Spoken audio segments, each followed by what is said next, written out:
બ્રહ્મ સ્વરૂપ યોગીજી મહારાજ પણ આ એકાદશીનો મહિમા જણાવતા અવારનવાર કહેતા કે એક એકાદશીનો ઉપવાસ કરીએ તેનું 1 લાખ વર્ષ સુધી રોજ 60,000 ઋષિઓને જમાડીએ એટલું ફળ એ આપણને થાય છે. યોગી બાપા તો ઉપવાસના 11 ફાયદા પણ જણાવતા. પહેલો, અજીર્ણ મટી જાય. બીજું, શક્તિ સચેતન થાય. ત્રીજું, આત્મબળ વધે. ચોથું, મોટા પુરુષ રાજી થાય.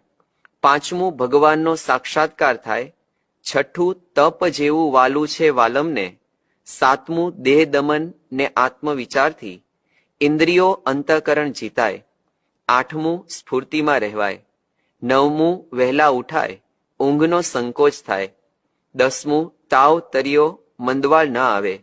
અને 11મું, શરીરનો પાવર આવે. તો યોગીજી મહારાજ આ 11 ફાયદા ઉપવાસના આપણને એ જણાવતા.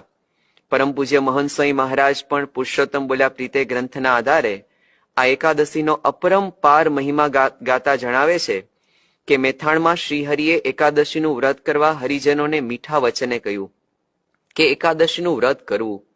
બધી એકાદશીને દિવસે ફલાહાર ન કરવો તે ઉત્તમ વ્રત છે.